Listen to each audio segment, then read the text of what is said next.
d'accord. Et voilà, c'est l'enregistrement. Top. Ok, donc voilà, donc on y va. Alors, une seconde. Donc, en fait, on est d'Afrique les femmes bête. Et normalement, donc, je pense qu'on est dans un spot. On devrait commencer ce spot. Maintenant, ok, c'est ça l'histoire. C'est que comme on doit commencer ce spot, on va devoir, à mon avis, reprendre la Gemara parce que voilà, sinon on peut pas vraiment comprendre comment c'est ce spot straight up. Enfin, à mon avis, quoi, ça me paraît un petit peu, voilà. C'est pas, il n'y a pas de calcul qui fait, c'est pas un spot difficile, mais bon. Mais on est obligé de reprendre la Gemara, à mon avis, quoi, pour ça, en espérant que ce soit plus clair. Donc, grosso modo, ça veut dire, pour reprendre l'histoire, ça veut dire,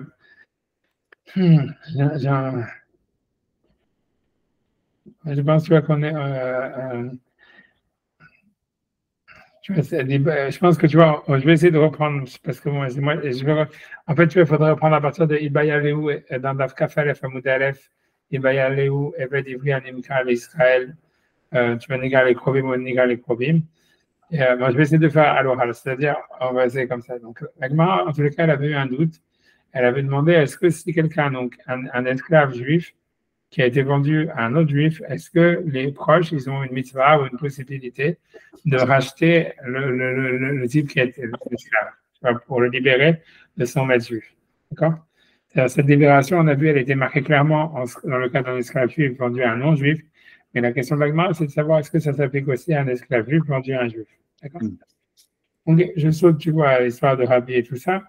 L'Agma, elle dit, elle avait apporté un pasouk, donc on parle toujours le même pasouk, le pasouk qui disait, donc c'est un pasouk introductif dans les voies quand on parle de la Shemitah, où il y a marqué en fait, Ufkol Eretz Achuzatrem, donc si vous regardez dans le Torah Or, là, c'est Vaikra Kafé Kavdalet, c'est en fait un pasouk un peu en trop, où il y avait marqué en début, dans toute la terre, Ufkol Eretz Achuzatrem, dans toute la terre de votre héritage, Geoulat Titenula Aretz, vous donnerez en fait une libération à la terre.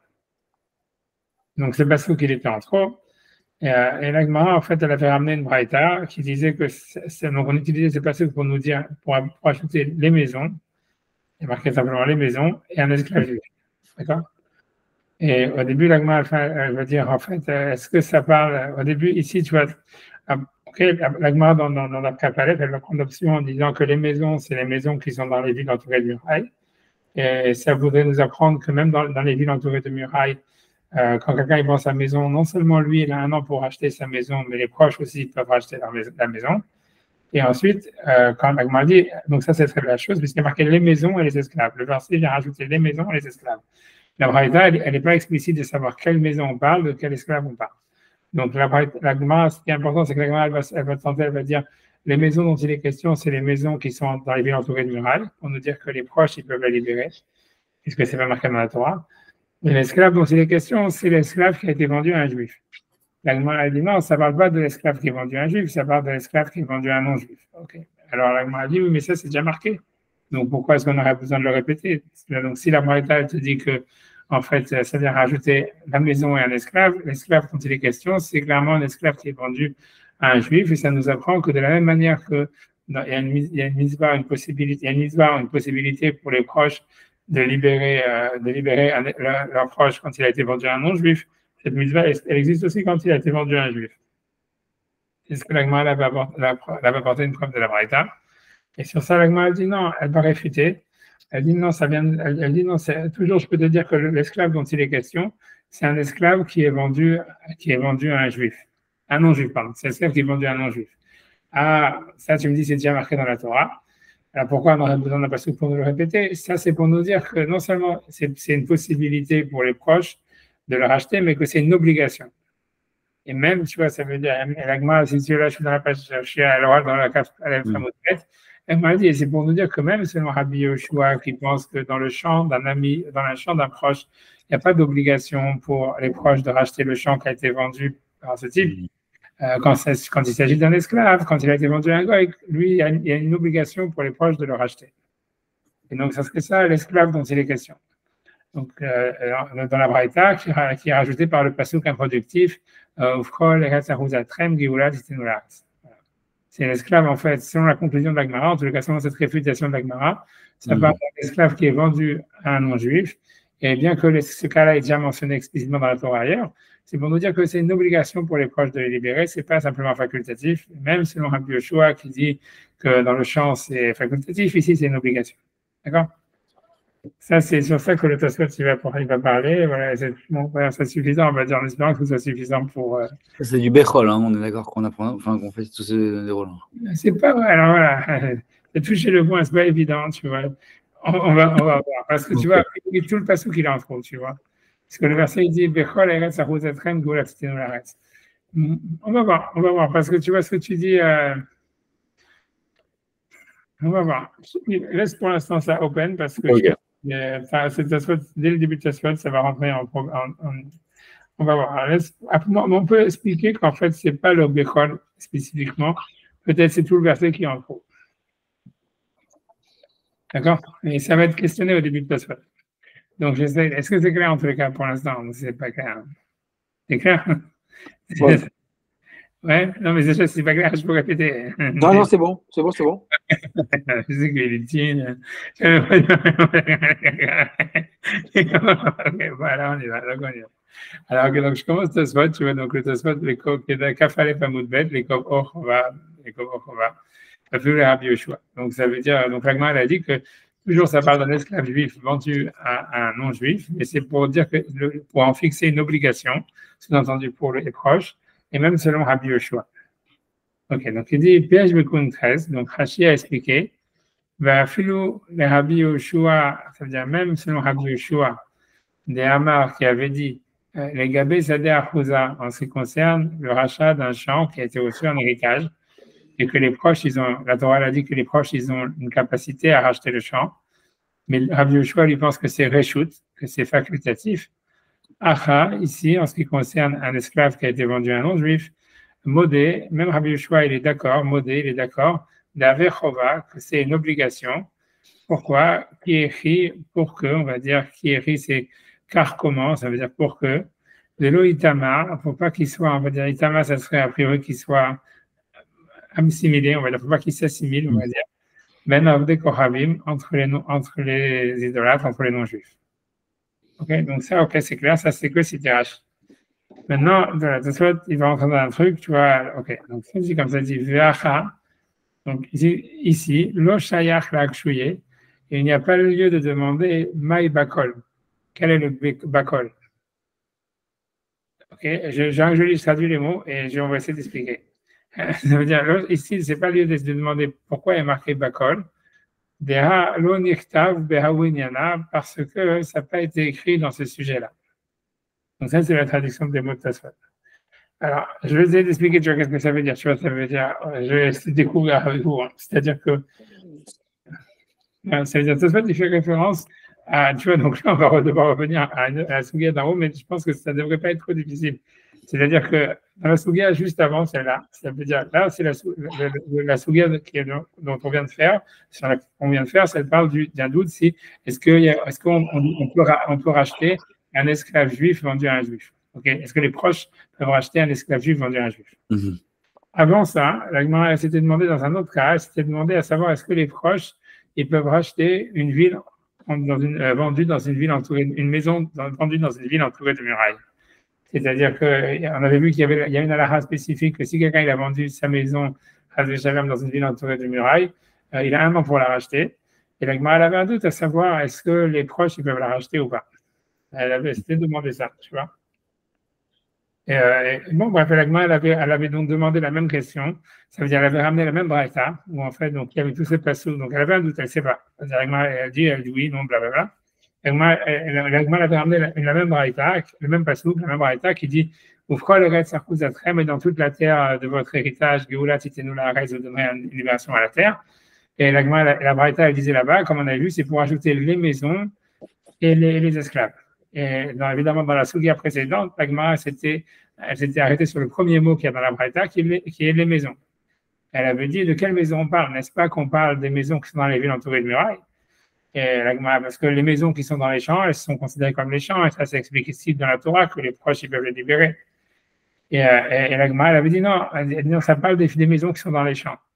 Elle a dit, mais ça, les maisons qui sont dans les champs, c'est marqué explicitement dans la Torah. Et l'Agma, finalement, elle avait dit non, c'est pour Rabbi Eliezer. pour nous apprendre que c'est non seulement selon Rabbi Eliezer, c'est pas simplement facultatif pour les proches de libérer le champ de leurs proches, mais c'est une obligation. Et c'est ce que le passage qui vient nous apprendre. Et sur ça, la Gemara avait demandé, et si c'est comme ça, alors et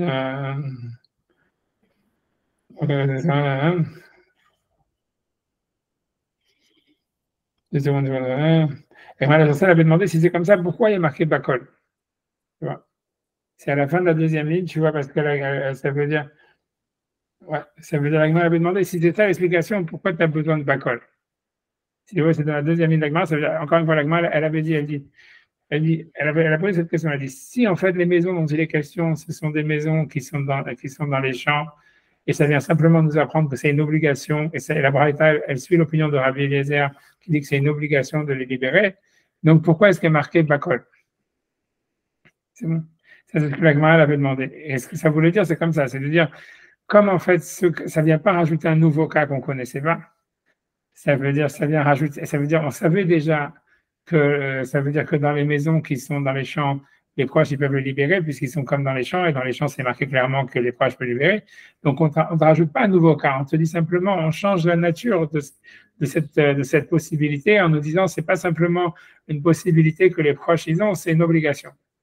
Et sur ça, l'Agma a dit, mais pourquoi, si c'est comme ça, pourquoi il y a marqué Bakol? Parce que Bakol, on a l'impression que ça vient nous inclure un nouveau cas. Et c'est pour ça que l'Agma avait dit, ça va bien si on dit, tu vois, là-bas, l'Agma avait dit, ça va bien si on dit que les maisons dont il est question, c'est les villes entourées de murailles, et ça vient nous apprendre qu'en fait, les proches, ils peuvent libérer une maison qui a été vendue dans une ville entourée de murailles, parce que ça vient nous apprendre un nouveau cas qui n'est pas spécifique dans la Torah.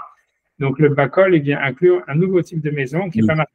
Donc, on comprend pourquoi on utilise le mot Bakol. Mais si on dit en fait que ça ne vient pas nous apprendre un nouveau cas, ça vient simplement nous dire qu'on parle d'une maison dans un champ, mais ça vient nous apprendre que c'est une obligation. Alors, c'est quoi le Bakol? C'est pas qu'on nous rajoute un nouveau cas, c'est simplement qu'on nous change la nature d'une obligation qui est déjà marquée. Et sur ça, la Gemara, elle dit Kashia, elle dit elle n'a pas de réponse. Elle termine comme ça, question. Alors, la question de Tosfot, évidemment, c'est quoi? C'est pourquoi est-ce que la Gemara ne demande pas la même question chez nous? Ça veut dire que ça, c'est ce que la Gemara avait demandé quand elle avait focus, quand elle s'était concentrée pour expliquer, déterminer le sens du mot batim, maison. Alors, dans la Braïta, il y a deux mots, il y a batim et avadim. Alors, sur batim, elle a dit, voilà, ok, c'est des maisons, c'est pas des au début, elle voulait dire, ça vient inclure les maisons entourées de murailles. La Gemara a dit, non, ça parle des maisons qui sont dans les champs. Ah, c'est déjà marqué, mais c'est pour dire que c'est une obligation pour les proches de le racheter. Mais si c'est comme ça, la Gemara demande, mais si c'est comme ça, pourquoi il y a marqué Bakol? Tu vois, chez nous, l'Agma, quand elle parle dans notre Sugia, elle parle des Avadim, elle dit presque la même chose. Elle dit de quel esclave il est question? N'est-ce pas que c'est un esclave qui est vendu à un juif, puisque la libération des proches n'est pas explicite. Donc, on vient de rajouter un nouveau cas. L'Agma dit non, ça nous parle d'un esclave qui est vendu à un juif. Pardon, un esclave qui est vendu à un non-juif. C'est une chova. Et l'Agma dit, pourquoi l'Agma ne pose pas la même question? Mais alors, c'est quoi le Bakol? Parce qu'on avait vu dans l'autre Tosfot que parce que dans le verset là, ça fait allusion directement au chant. Voilà. Donc là, c'est plus compliqué. C'est plus compliqué. C'est sûr que tu veux vraiment compétition avec lui. Saint-Valentin. C'est sûrement ça, tu vois, c'est ce qu'on se dit. A priori, c'est ça le sens de Tosfot. C'est pour ça qu'au début, j'ai pu que lire et traduire les mots, parce que Tosfot, en fait, peut-être qu'il veut dire ce que tu as dit, et c'est la logique qu'on va le dire. Que c'est ce qu'il veut dire, tu vois, mais dans les mots, c'est pas clair, tu vois. En tout cas, la question de Tosfot, elle est claire. Tosfot, il dit, voilà, pourquoi la Gemara ne pose pas la même question sur le Bakol? Et en fait, c'est vrai que le Tosfot d'avant, il avait dit que le Bakol, en réalité, il dit Eretz. Tu vois, super dans le passage qui a marqué, Kol Eretz Achuzatchem, Geoula Titenu la Eretz. Donc, le Kol, il est sur le mot Eretz. Tu vois, tout le passage qui est en cours, en réalité. Tu vois, c'est pour ça que moi, je vous ai dit, quand Valentin, il m'a dit, ouais, est-ce que c'est du Bakol qu'on fait la dracha ou pas? Moi, je n'ai pas voulu répondre parce qu'en fait, à mon avis, selon Tosfot, en fait, la Avadim, on n'apprend pas du Bakol. C'est simplement parce que tout le passage qu'il est en cours. Et tu vois, c'est comme si, en fait, tu vois, il y a deux, si tu veux, parce que tu vois, la question de base, ça serait de dire, tu vois, ça serait de dire comment est-ce que tu peux inclure deux cas, et les maisons et les esclaves, tu vois.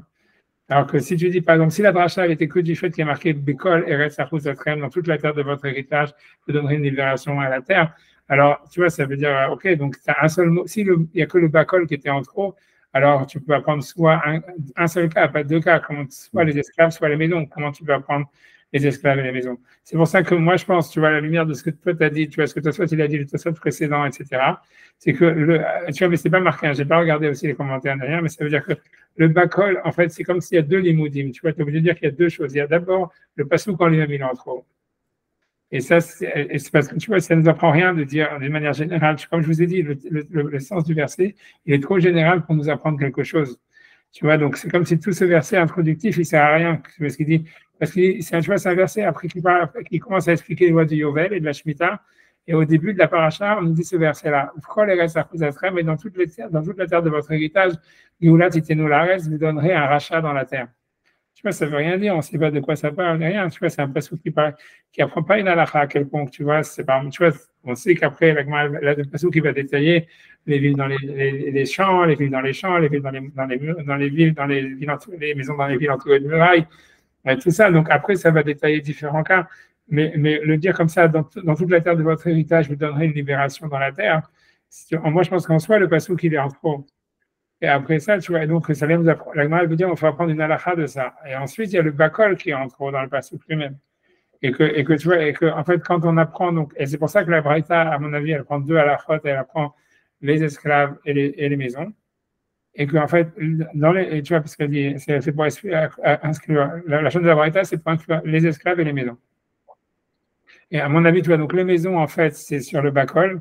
C'est pour ça que la Gemara, tu vois, comme tu as dit précédemment, voilà, donc comme la bracha qu'on fait sur les maisons, le bakol, il est sur Eretz. Donc ça veut dire du bakol, on apprend quelque chose sur les maisons pour dire qu'on vient inclure un nouveau type de maison.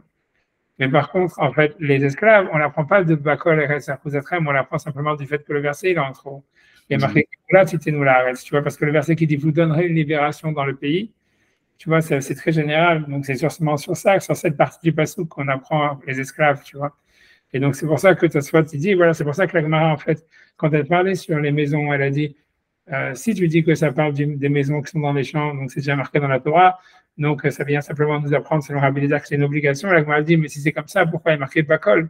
Puisque Bakol, on a l'impression que ça vient nous apprendre un nouveau type de maison qui n'est pas explicite, pas simplement changer le statut du rachat des maisons qui étaient déjà marquées, c'est-à-dire dans les champs. Et tu vois, et ça, c'est ce que la Gemara demande dans la Souga d'avant. Par contre, ici, chez nous, quand la Gemara parle des esclaves, c'est ce que tu veux dire. La bracha, elle n'est pas de Ufra l'Eretz Achuzatrem, elle est de la deuxième partie du passouk, on va dire, qui dit Geulat itenu laaretz, ça veut dire vous donnerez une libération dans la terre, que c'est un truc général qui ne parle pas spécifiquement d'un terrain ou quoi que ce soit. C'est pour ça que la Gemara dit que ça parle des esclaves, puisqu'en général, les esclaves, ils ont une libération. Et la Gemara, donc, elle n'a pas un problème de nous dire que ça parle d'un esclave qui est vendu à un non-juif. Et ça vient nous apprendre que c'est une obligation pour les proches de libérer. Et elle n'a pas de question avec Bakol. C'est clair? C'est ça ce que tu as dit, Valentin. C'est en deux mots. J'ai fait que élaborer ce que tu as dit, tu vois. Ça veut dire. Ouais, non. Ok. Okay. Et tu vois, mais dans Tosfot, tu vois, c'est vraiment pas du tout évident, tu vois. Ça veut dire, Tosfot, tu vois, il utilise un langage, tu vois. C'est-à-dire, la question de Tosfot, elle est claire. La question de Tosfot, je ne sais pas si c'est clair, je ne sais pas forcément c'est clair. La question de Tosfot, c'est pourquoi est-ce que la Gemara ne demande pas du bakol comme elle a demandé dans le cas précédent. Encore une fois, j'ai précisé. La souga d'avant, la Braïta nous parle de deux choses qu'on apprend du verset. Dans tous les pays, dans toute la terre de votre héritage, vous donnerez une libération dans le pays. Elle dit, la Braïta, elle dit, c'est pas ça qu'il est général, on ne sait pas de quoi il parle, il est en trop. Et elle nous dit, on apprend de ça deux halakhot. C'est pour ajouter les maisons et les esclaves. Dans la Gemara précédente, elle avait concentré sur l'histoire des maisons d'abord. Et elle s'était demandé, est-ce que ça parle des maisons qui sont dans les villes entourées de murailles ou ça parle des maisons dans les champs? Pour dire que même dans les maisons, dans les villes entourées de murailles, les proches, ils peuvent les libérer. Et la Gemara a dit, OK, elle a dit au début, sa première option, c'est ça, c'est-à-dire que ça vient nous apprendre que les proches, ils peuvent libérer une maison qui a été vendue dans une ville entourée de murailles, la première année, comme le type. Et la Gemara a dit non, ça parle d'une maison qui est dans un village, dans une ville non entourée de murailles. La Gemara a dit, mais ça, c'est déjà marqué clairement que c'est considéré comme un champ et que les proches, ils peuvent libérer le champ, ils peuvent libérer aussi la maison qui est dans le champ. Et la Gemara a dit non, c'est pour ça suit l'opinion de Rabbi Eliezer qui dit que c'est pour nous apprendre que c'est une obligation. Et sur ça, la Gemara a dit, si c'est comme ça, alors pourquoi il n'y a pas marqué Bakol? Pourquoi il y a marqué Bakol? Bakol, ça vient ajouter un nouveau cas, ça ne vient pas simplement nous dire un cas qui est déjà marqué, parce qu'on savait déjà que dans le cas d'une maison qui est dans un champ, les proches peuvent le libérer. Et selon le passouk, il viendrait nous apprendre simplement que c'est une obligation, c'est pas facultatif, c'est une obligation. Sur ça, la Gemara dit, mais si c'est comme ça, pourquoi il y a marqué Bakol? Bakol, ça vient inclure un nouveau cas qui n'est pas marqué, ça ne vient pas changer le statut d'un cas qui est déjà marqué. Tu vois, et ça, c'est la Gemara avant. Tu vois. Et ici, par contre, quand la Gemara, elle focus sur le deuxième terme, qui est les esclaves, elle demande de quel type d'esclave on parle. Est-ce qu'on parle d'un esclave vendu à un juif ou un esclave vendu à un goy? Au début, la Gemara dit, c'est sûr que ça parle d'un esclave vendu à un juif, parce que c'est le cas qui n'est pas marqué dans la Torah, que ça nous apprend que même un esclave vendu à un juif, les proches, il faut le libérer. Elle m'a dit non, l'esclave qui est vendu à un juif, toujours je te dirais que les proches, ils ne peuvent pas le libérer. Ça parle d'un esclave qui est vendu à un goy. Elle m'a dit, ah, mais l'esclave vendu à un goy, c'est déjà marqué dans la Torah que les proches, ils peuvent le libérer. Elle m'a dit, non, mais oui, mais c'est pour nous apprendre que c'est une obligation. Et là, la Gemara ne pose pas de question. Elle ne dit pas, alors c'est quoi Bakol? Donc, c'est étonnant. Donc, ça, c'est la question de Tosfot. C'est pourquoi est-ce que ici, la Gemara ne demande pas Bakol? Tu vois, la réponse de Tosfot, elle n'est pas claire, mais tu vois ce que ça veut dire, a priori, c'est que c'est lié avec le Tosfot précédent, où Tosfot, il avait dit que le Bakol, quand on regarde dans le verset, il est en fait lié à Eretz. Tu vois, il est au début du passouk, c'est au Kol Eretz Achosatrem. Tu vois, donc dans toute la terre de votre héritage, Ioula Titenu Laaretz. Vous donnerez une libération dans le pays. Donc, Tosfot, il dit, quand on parle de Eretz, c'est-à-dire de la terre, donc c'est là où la Braïta elle parle des villes. Donc on se dit, voilà, on vient rajouter un nouveau type de ville. Mais quand on apprend l'esclave, a priori, le Bakol, il n'est pas lié avec l'histoire de l'esclave. L'esclave, on l'apprendrait de la suite du Passouk, qui est Géoula Titenu Laaretz, vous lui donnerez une libération dans le pays. Et donc c'est pour ça que la Gemara, elle ne pose pas une question du mot Bakol. Parce que le Bakol, il est sur la ville, il est sur la terre. C'est bon?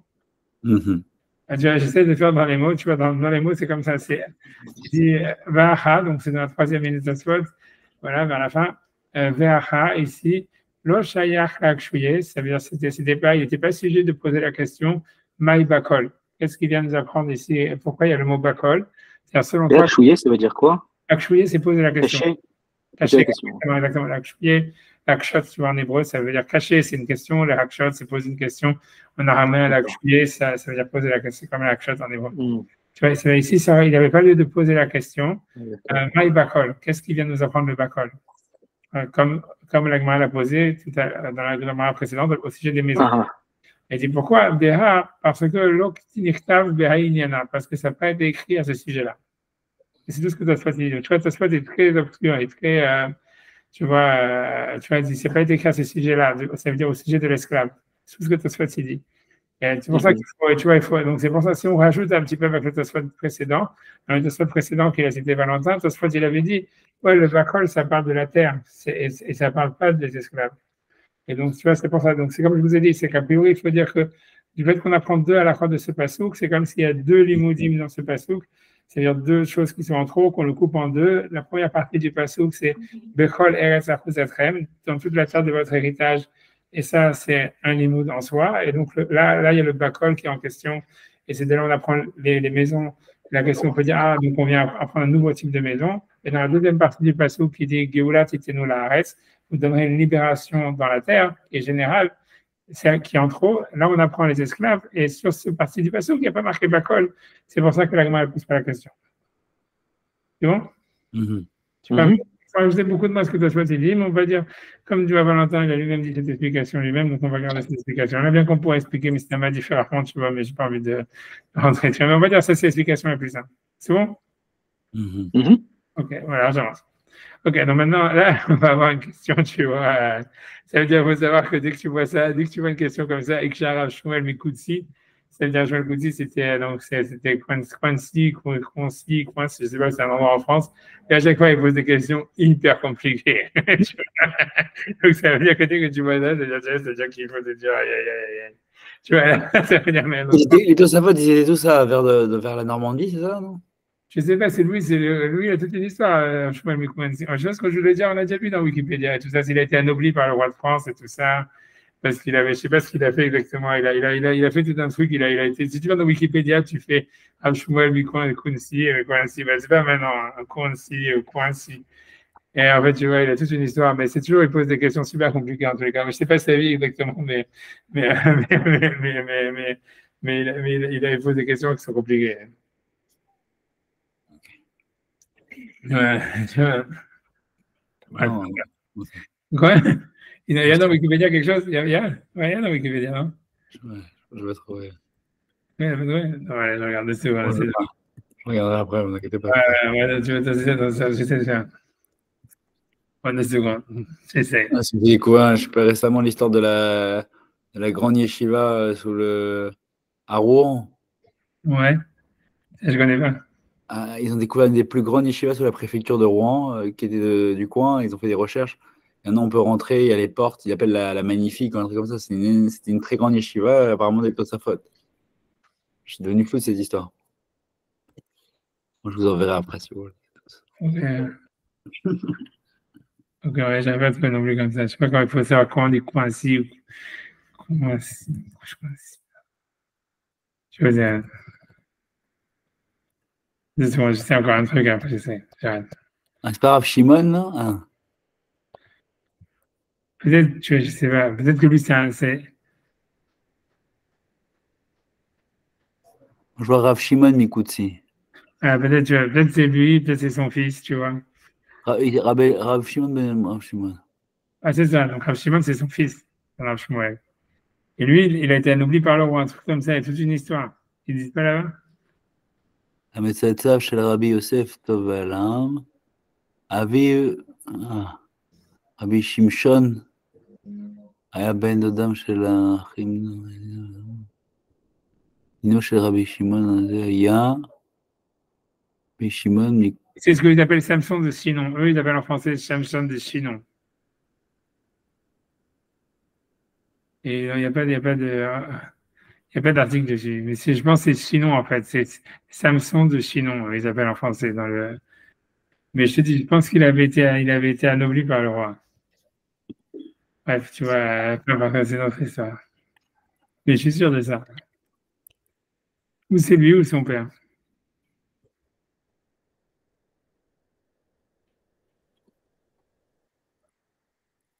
Ah ouais, non, voilà, c'est Moïse Ben Yaakov de Kouensi.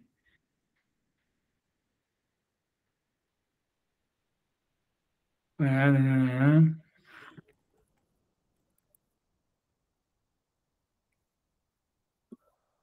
j'arrive plus à rappeler qui c'est. Je sais, hein, c'est ce que c'est lui qui a été anobli par le roi.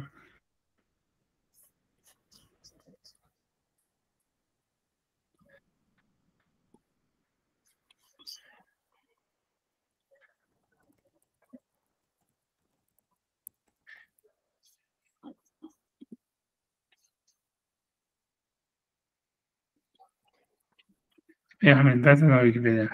Bon, peu importe. Bref, tu vois, bref. Plus tard. Je sais, j'arrive pas à retrouver, je sais, je suis sûr de cette histoire-là. 2 secondes, laisse-moi regarder. Et si tu fais un hébreu à Sam Écoutsi, que ça fait quelque chose? Moi, j'ai Shimshon Mikutsi, mais j'ai. Attends 2 secondes, après, j'arrête. Ouais, c'est dommage, je vais dire après, mais.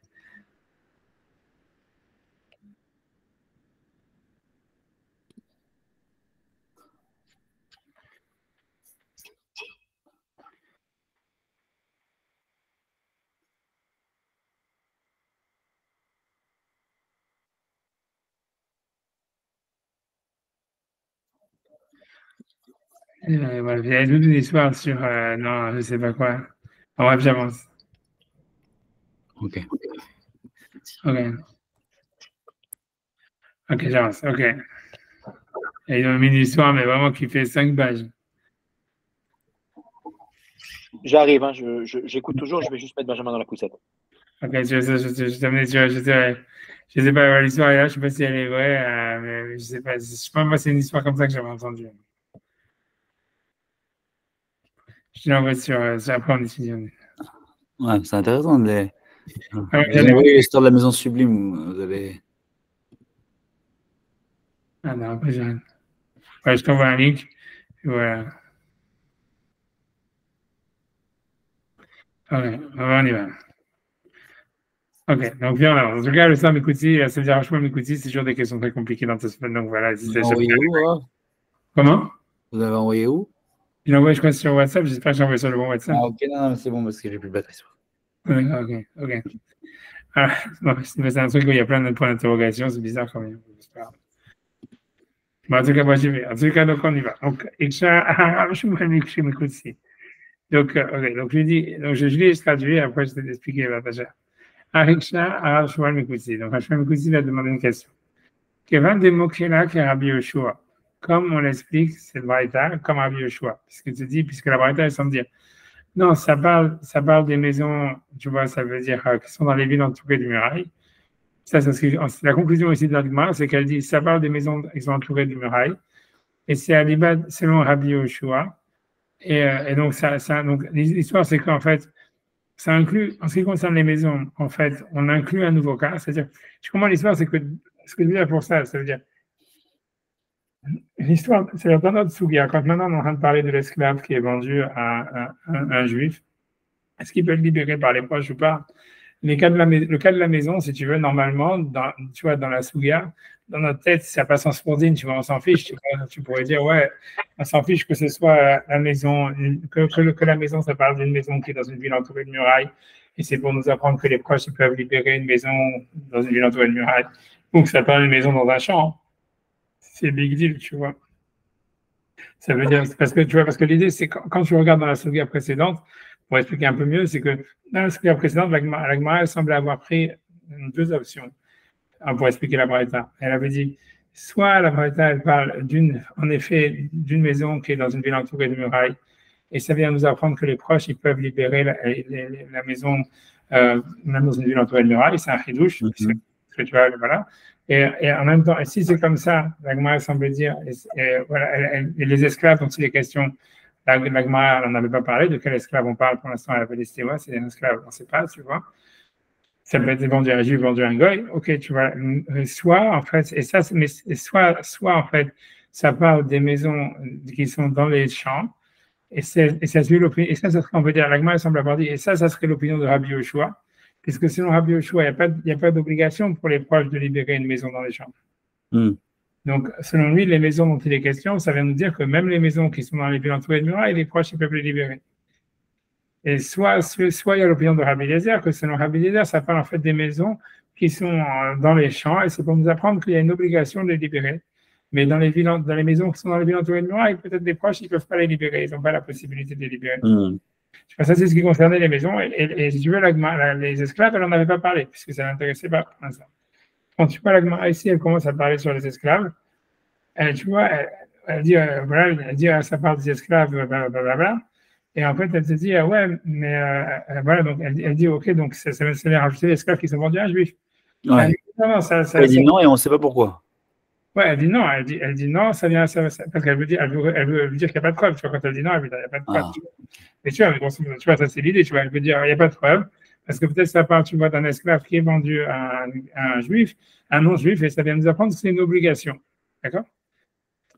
D'accord, ça nous apprend qu'il y a une obligation. Et si tu veux, ok, la Gemara continue. Si tout va bien, tu vas souvent dire que, donc tu vois, comme la Gemara l'avait dit, toujours je pourrais te dire que les esclaves dont il est question, c'est rare qu'on nous rajoute, ça parle d'esclaves qui sont vendus à un non-juif. Ah, c'est marqué déjà, je me suis trompé tout à l'heure, j'ai dit juif, je ne sais pas, ça parle d'esclaves qui sont vendus à un non-juif. Et là, tu me dis, c'est déjà marqué dans la Torah, c'est pour nous dire que c'est une obligation. Ouais, d'accord? Maintenant, et elle dit, et c'est ce que Rabbi Shimon Mikoutsi, ce qui le dérange, c'est la suite de la phrase. Parce que la Gemara continue, elle dit, et ça va, même selon Rabbi Yoshua qui pense que dans un champ, il n'y a pas d'obligation pour les proches de libérer. Tu vois, ça veut dire, même selon Rabbi Yoshua qui pense que dans un champ, il n'y a pas de mitzvah pour les proches de libérer, c'est que facultatif. Lui, il est d'accord que pour un esclave, il y a une mitzvah pour les proches, pour pas qu'il soit, comme il dit Rachid, pour pas qu'il soit, comment dire, assimilé parmi les non-juifs. Ça, c'est la suite de la phrase de la Gemara. Tu vois, la Gemara, elle a suivi cette phrase. Elle a dit, tu vois, si tu veux, c'est la première ligne, si je peux dire, tu vois, ça veut dire. Quoi, ça contredit en fait avec tout à l'heure ce qu'on a vu? Ouais, alors ça contredit rien, mais simplement lui, il va faire un calcul à partir de là. Tu vois, pour l'instant, il n'y a pas de question. Je vais simplement te répéter ça. Ça veut dire, tu vois, lui dit comme ça. Ça veut dire, tu vois, ce qui est sûr, c'est que, tu vois, c'est que la première ligne de la Gemara, dans la page 21b, ce qu'elle dit, elle dit comme ça, elle dit. Toujours, je te dirais, ça part d'un esclave juif qui est vendu à un non-juif. Tu m'as dit, c'est déjà marqué dans la Torah que les proches ils peuvent le libérer. La Gemara te dit, non, mais c'est pour nous apprendre que c'est pas facultatif, c'est pour nous apprendre que c'est une obligation. Et tu vois, la Gemara aurait pu s'arrêter là. Mais elle dit, mais c'est pour nous apprendre que c'est une obligation, même selon Rabbi Yoshua. il pense que dans le cas d'un champ, c'est facultatif. Ici, quand c'est le type qui a été lui-même vendu comme esclave à un goy, il est d'accord qu'il y a une mitzvah une obligation pour les proches de le libérer pour pas qu'il soit assimilé parmi les non-juifs, tu vois. Alors lui, il dit comme ça, tu vois, ça veut dire quoi? Donc maintenant, lui, il veut faire des maths, tu vois, il dit, ah bon, tu vois, ça veut dire, parce que, comme ça, donc je t'explique qu'est-ce que lui fait comme maths, il dit comme ça veut dire que, ah bon, la Gemara a compris quoi? Que cette braïta, elle va selon Rabbi Yoshua. Quand ça veut dire, le chidouche, il serait pour nous dire que si jamais quelqu'un il a été vendu à un goy, tu vois, ça veut dire si jamais quelqu'un il a été vendu à un goy, c'est pas simplement facultatif pour ta famille de le libérer, c'est une obligation. Enfin, c'est une obligation, c'est un chiyuv, c'est une obligation. Ok, maintenant, il dit comme, et a priori, pourquoi la Gemara dit ça? Veut dire, ok, pourquoi la Gemara dit ça? Ça veut dire, parce que moi je pense, tu vois, on va dire comme ça, je extrapole un peu, mais je suis obligé de le dire, ça veut dire que la Gemara a priori pensait, parce que si c'est selon Rabbi Eliezer, on ne pourrait pas vraiment expliquer comme ça, parce que selon Rabbi Eliezer, c'est si déjà les proches, ils ont une obligation de libérer le champ de leurs proches et de le racheter, à plus forte raison qu'ils ont une obligation de racheter leurs proches s'il a été vendu comme esclave à un non-juif, tu vois. C'est comme une sorte de kalvachomer. Donc, c'est pas ça ce que le passouk vient nous apprendre, tu vois.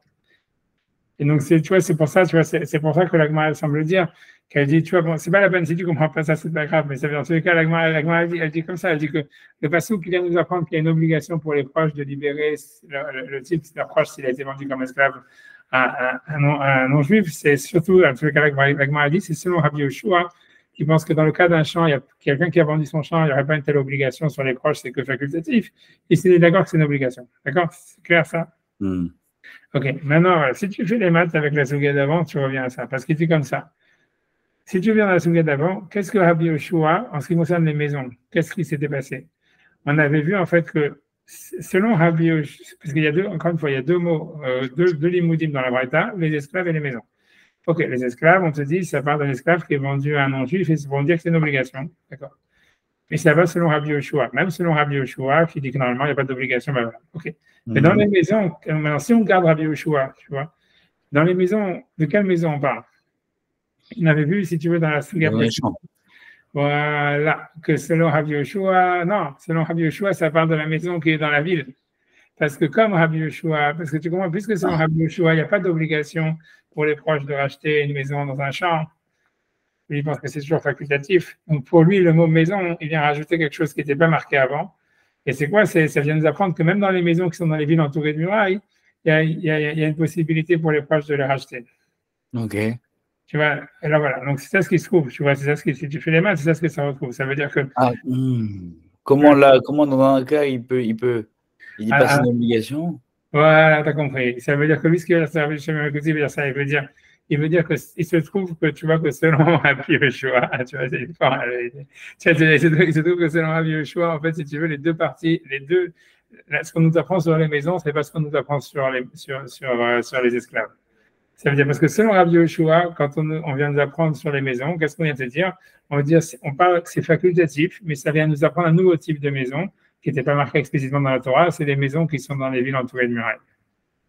Alors que maintenant, quand on te dit sur le mot sur lequel il y a marqué sur les esclaves, on dit ça vient t'apprendre sur les esclaves, ça vient dire quoi? Ça vient nous apprendre ça veut dire on parle d'un esclave qu'on connaît déjà, c'est l'esclave qui est vendu à un goy, et c'est pour nous dire que c'est pas facultatif de le libérer, pour la famille, c'est une obligation.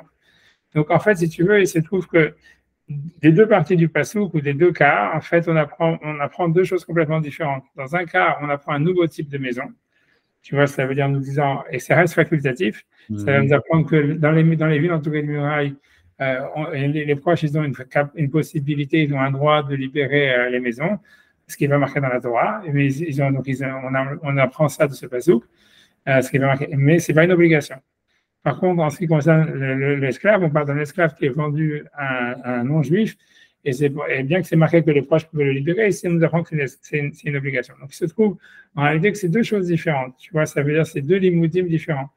Ça veut dire comme si le passouk on le coupait en deux. En ce qui concerne les maisons, on apprend un nouveau type de maison. Tu vois, ça veut dire que non seulement les maisons qui sont dans les champs, les proches ils peuvent les libérer, mais même les maisons qui sont dans les villes entourées d'une muraille, les proches peuvent les libérer. Tu vois, et puisque selon Rabbi Yoshua, ça ne veut pas parler des maisons qui sont dans les champs, puisqu'il n'y a pas d'obligation pour les proches de racheter une maison dans les champs. D'accord? Tu vois, mais par contre, en ce qui concerne, tu vois, l'esclave, ça va nous apprendre, on parle toujours du même type d'esclave qui était mentionné dans la Torah. Un esclave qui est vendu à un goy, c'est pour nous dire que c'est pas facultatif pour la famille de libérer un esclave qui est vendu à un goy, c'est une obligation. D'accord? Donc, c'est deux limoudim différents. C'est clair, c'est deux choses différentes. C'est clair. Vous pouvez nous dire dans 21a où est-ce qu'on voit ça de Rabbi Yoshua?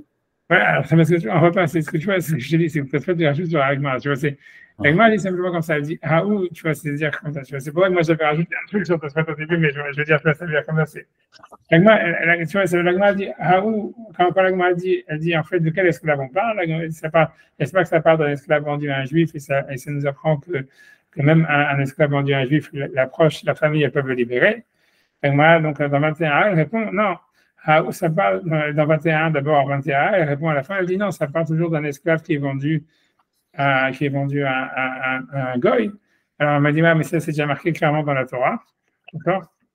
Mais nous, alors sur la chose de 21b, la première ligne, elle m'a dit, les Chova. Ici, le passage qu'il a répété, c'est vrai, il ne nous apprend pas une nouvelle halakha, il parle toujours d'un esclave goy, un esclave juif vendu à un goy. Mais c'est pour nous dire que c'est une obligation. Les Kop Chova, c'est pour nous dire que c'est une obligation. Et tu vois, la Gemara aurait pu s'arrêter là. Le problème, c'est que tu vois, c'est la Gemara, après, elle a ajouté ces trois mots. Elle dit, va filou le Rabbi Yoshua, et même selon Rabbi Yoshua. Et donc, ça veut dire, même selon Rabbi Yoshua, qui pense que normalement, dans un champ, il n'y a pas d'obligation pour les proches de libérer le champ. Parce que quand quelqu'un est vendu comme esclave, Rabbi Yoshua, il est d'accord qu'il y a une obligation pour la famille de libérer l'esclave, s'il est vendu à un goy. Ça, c'est ce que la Gemara a rajouté. Donc lui, Rachman Mikoussi fait simplement le calcul. Lui dit, ok, ça veut dire, la Gemara elle veut expliquer la vérité selon Rabbi Yoshua. Donc si on revient sur l'histoire de Rabbi Yoshua, qu'est-ce qu'il pense au niveau des maisons? Et on avait vu qu'au niveau des maisons, nécessairement, il pense que quand on a parlé des maisons, ça inclut un nouveau type de maisons, qui sont les maisons qui sont dans les villes entourées de murailles. Et ça vient nous apprendre que les proches, ils peuvent libérer les maisons qui sont dans les villes entourées de murailles pendant un an. Et si tu veux ça, et si tu veux, ok, et sur ça, il dit, et ça, c'est facultatif.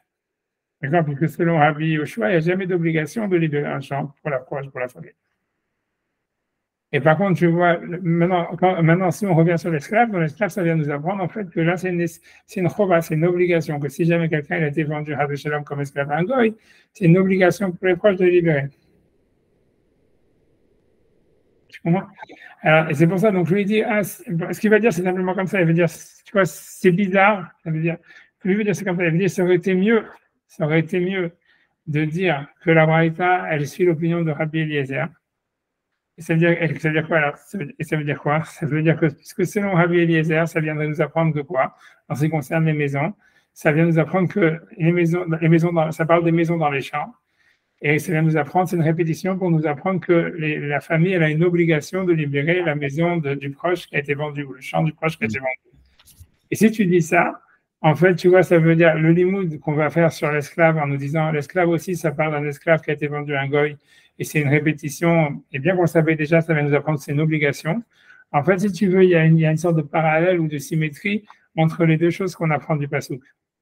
Et c'est plus simple, tu vois, ça veut dire que dans les deux cas, le pasouk, il aurait répété deux choses qu'on savait déjà, les maisons dans les champs et l'esclave vendu à un goy.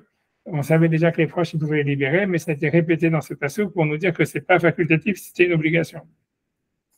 Et ça, c'est ce que Rabbi Eliezer il dit. Et donc, lui, il veut dire ça aurait été plus simple de dire comme ça que de dire, non, tu vois, la Braïta, elle va selon Rabbi Yoshua. Et donc, le premier cas, en ce qui concerne les maisons, il ne parle pas d'une obligation pour les proches de racheter la maison. Ça va nous apprendre un nouveau cas qui n'est pas marqué. Ça va nous apprendre que les proches, ils peuvent libérer une maison, même dans une ville entourée de murailles, tu vois. Et après ça, dans le deuxième cas, en ce qui concerne l'esclave, ça vient nous apprendre que c'est une obligation pour la proche de libérer l'esclave qui est vendu à un goy. Il dit, selon Rabbi Yoshua, il y a moins de symétrie entre les deux limoudim. Et donc, lui, il ne comprend pas pourquoi, en fait, la Gemara a choisi d'expliquer la Braïta selon Rabbi Yoshua. Tu vois, quand elle parle des esclaves en disant que ça vient nous apprendre, c'est une répétition pour nous dire que c'est une obligation pour la famille de libérer l'esclave vendu à un goy. Alors que ça aurait été mieux de dire non, ça suit l'opinion de Rabbi Eliezer qui dit que c'est pas qu'il a été répété sur des cas qu'on connaissait déjà pour nous apprendre une obligation. Et comme ça, il y aurait eu un parallèle, je pense, entre les deux limoudim. Mais Rav, là, comme c'est du Véafilou, c'est-à-dire que ça veut dire que ça inclut et Rabbi Eliezer et Rabbi Je suis d'accord avec toi, je suis d'accord. C'est pour ça que tu vois que c'est pas super. C'est pour ça que tu peux dire, voilà, que. Ouais, je suis d'accord. Pour renforcer le point, c'est peut-être pour renforcer le point du passé. C'est sûr que moi je suis d'accord, c'est pas une question, c'est pas une question quoi, c'est une question compliquée. Ça veut dire, lui il veut dire, tu vois, ça aurait été plus facile, tu vois, mais ce qu'il veut dire, c'est ça. C'est sûr que tu as raison que la maladie va filou. Et donc, tu vois, voilà, ça veut dire, je suis d'accord avec toi que ça suit même Rabbi, quand la maladie va filou les Rabbi Yoshua qui pense que normalement c'est pas une obligation, ici il est d'accord que c'est une obligation. Mais ça veut dire mais c'est sûr que la Braïta, elle marche mieux selon Rabbi Eliezer, un truc comme ça, tu vois. Pour nous apprendre que c'est pas parce que par rapport au même sujet de tout début de Tosfot, à cause du fait que là, dans le. Oui, il n'y a pas quoi. Tu vois, c'est lié avec ce que Tosfot disait avant. Tu vois, c'est aussi ça. Donc c'est pour dire que dans le premier cas, on ne pourrait pas lui dire à Philo ou Rabbi Yoshua, dans le cas des maisons, mais alors que là, on peut le dire, je ne sais pas le calcul, mais. Non, ce que ça veut dire, c'est ce que Tosfot voulait dire. Tu vois, tout ça, c'est basé sur la même idée en disant que le bakol, en fait, si tu m'expliques qu'en fait, la première partie du Pertouk, elle est du bakol. Donc, ça veut dire, en fait, tu vois, il n'y a pas de place, en fait, pour la question de Rav Shmuel Mikoutsi, parce que tu peux dire, voilà, la première partie du limoud, c'est normal qu'il y ait, en fait, ce que ça veut dire, c'est que, à mon avis, c'est inclus en filigrane, ce que tu veux dire, c'est que c'est normal qu'il n'y ait pas de parallèle entre ce qu'on apprend en ce qui concerne la maison et ce qu'on apprend en ce qui concerne l'esclave. Parce que, comme dans la maison, on apprend du bakol, donc, en fait, on vient apprendre un nouveau cas qu'on ne connaissait pas. Et donc, ça vient inclure les cas des maisons qui sont dans les villes entourées de murailles, qui n'étaient pas mentionnés dans la Torah, que les proches, ils peuvent les libérer. Et tu vois, et par contre, tu vois, dans la deuxième partie du Passouk, que c'est simplement un truc très général, vous donnerez une libération dans la terre, que c'est comme une mitzvah un petit peu.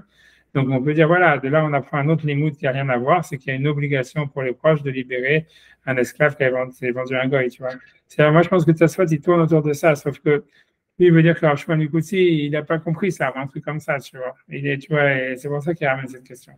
Et ça veut dire, tu vois, normalement, si tu veux ou peut-être que tu ramènes Rav Shmuel Mikoutsi pour mettre en valeur cette idée, tu vois, qu'en fait, le limoud, il est coupé en deux, etc. Parce que sinon, voilà, il y a un déséquilibre, tu vois, entre les deux. Et tu vois, c'est pour ça. On va faire dans les mots. On n'a pas encore fini de regarder les couchettes de Rav Shmuel Mikoutsi dans les mots. On va le faire dans les mots, tu vois. Est-ce que c'est plus ou moins clair, tu vois, ça veut dire, parce que très clair, je ne sais pas que ça peut pas être très clair, mais au moins l'idée générale, tu vois, de ce que Rav Shmuel Mikoutsi veut dire, c'est que selon Rabbi Yoshua, il y a, en fait, si tu veux, il y a une coupure c'est pas parallèle les deux choses qu'on apprend, tu vois, c'est-à-dire, selon Rabbi Yoshua, du mot bâtim, des maisons, on apprend un nouveau cas, c'est-à-dire qu'on peut, les proches, ils ont la possibilité de libérer une maison qui a été vendue par un proche, même si c'est dans une ville entourée de murailles, mais c'est pas une nécessité, c'est pas une obligation, c'est une possibilité. Et ça, on ne savait pas, c'est un nouveau cas qui n'était pas marqué dans la Torah. Et par contre, dans la deuxième partie du Passouk avec Geulat Tinularetz, on apprend on parle d'un cas qu'on connaissait déjà dans la Torah, c'est de quelqu'un qui a été vendu comme esclave à un non-juif. Et c'est pour nous dire que la mitzvah des proches de libérer ce type-là, c'est pas facultatif, c'est une obligation. Donc, c'est un limoud qui n'est pas parallèle. Tu vois, ça veut dire, voilà. Alors que selon Rabbi Eliezer, lui, il avait dit que les maisons, ça ne parle pas des maisons qui sont dans les villes entourées de murailles, parce que ces maisons-là, les proches, ils n'ont pas la possibilité de les libérer, puisque ce n'est pas marqué dans la Torah. Ça parle des maisons qui sont dans les champs. Mais les maisons qui sont dans les champs, on savait déjà que les proches peuvent les libérer. Rabbi Eliezer a dit oui, mais ça a été répété ici pour nous dire que c'est une obligation. Donc, selon Rabbi Eliezer, tu comprends, il y a un parallèle entre les deux choses qu'on apprend de ce passouk, c'est-à-dire on apprend la même chose, on apprend et dans les maisons et dans les esclaves que c'est une obligation pour les proches de les libérer. Et c'est c'est une répétition d'un cas qu'on savait déjà. Et donc c'est pour ça, tu vois, que voilà, ça c'est ce qu'il veut dire Rabbi Shimon Mikoutsi, c'est pour ça que Rabbi Shimon Mikoutsi ne comprend pas pourquoi la Gemara ramène ici Rabbi Yoshua. Pour lui, ça aurait été plus simple de dire, voilà, ça vient nous apprendre, c'est le passouk qu'il a répété le cas de l'esclave juif vendu à un goy, pour dire que la famille elle a une obligation de le libérer. Voilà, c'est tout. Et ce n'était pas la peine de dire, et même selon Rabbi Yoshua, on avait qu'à dire comme ça, et on aurait fait nous-mêmes les maths, on aurait compris que selon Rabbi Eliezer, ça marche mieux. Et selon Rabbi Yoshua, c'est moyen. Parce que selon Rabbi Eliezer, tu vois, ça veut dire c'est le même limoud répété deux fois, et l'esclave et la maison, pour nous dire un cas qui est déjà marqué, on le répète pour nous dire que c'est une obligation. Alors que selon Rabbi Yoshua, dans un cas, si on apprend un nouveau cas, et c'est pas une obligation, quoi qu'il en soit, c'est une possibilité pour les proches de libérer une maison qui a été vendue dans une ville entourée de murailles. Et ça, c'était pas marqué dans la Torah, mais c'est pas une obligation. Et dans le deuxième cas, pour l'esclave, on parle d'un cas qui était déjà marqué dans la Torah, que les proches ils peuvent libérer un esclave vendu à un goy, mais on le répète, pour nous apprendre c'est une obligation. Donc c'est pas le même limoud, c'est pas le même type de limoud. C'est bon? Voilà, donc j'essaie de tu vois, donc voilà. C'est le fait parce que l'un un, c'est parce que c'est un mot vraiment plus alors que l'autre, c'est Ouais, juste une sentence. Ouais, c'est ça, tu vois, c'est soit des super, tu vois, en fait, dans les mots. Je fais simplement dans les mots maintenant, dans les mots, la couchière, tu vois. Si vous me dites après, vous n'avez pas compris. Parce que, encore une fois, pourquoi les questions de Rachel Mikuti, elles sont difficiles dans Tosfot? D'abord, qu'elles sont compliquées à part entière, c'est aussi parce que, comme c'est un auteur, a priori, que tu vois, qui était pas vraiment dans les Tosfot, tu vois, qui habitait à Quincy. Et donc, en fait, tu vois, donc, en fait, il est ramené dans Tosfot, et on sait jamais si il est d'accord avec ce qui avait été marqué avant, s'il est ramené, tu vois, pour dire parce qu'il s'oppose à ce qui est marqué avant, ou bien parce qu'il est ramené pour donner un éclairage à ce qui a été marqué avant.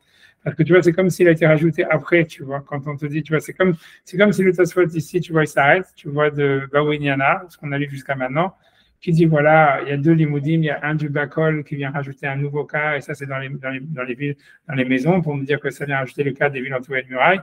Et après ça, il y a un deuxième limoud qui est Geulat Titenula Haaretz, qui vient dire que c'est une obligation de libérer l'esclave vendu par Goy. Et donc, c'est deux parties dans le Passouk, c'est deux différents limoudim. C'est pour ça que la Gemara ne demande pas Bakol. Et à cause de ça, et tu vois, ça s'arrête là, tu vois, a priori, ça s'arrête là. Maintenant, la couchette de Rav Shmuel Mikutzzi, elle va un peu contredire ce qu'on a dit avant, tu vois.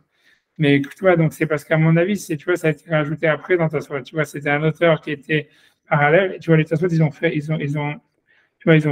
avaient le premier Tosfot, on va dire peut-être qu'il était plus ancien, et Rav Shmuel Mikutzzi, il a été ramené après, donc on ne sait pas comment il se positionne par rapport à ça. Tu vois, ça fait un blank, tu vois. Donc, tu vois, c'est vrai, tu vas lire et traduire et comprendre, et après, il faut faire des maths si c'est d'accord, c'est pas ensemble et tout ça. Mais tu vois, c'est pour ça, donc je vais faire d'abord, on va lire et traduire la couchette de Rav Shmuel Mikutzzi. Tu vois, j'espère que ça va faire. Il dit Ach Iksha Rav Shmuel Mikutzzi. Cependant, il a demandé à Rav Shmuel Mikutzzi.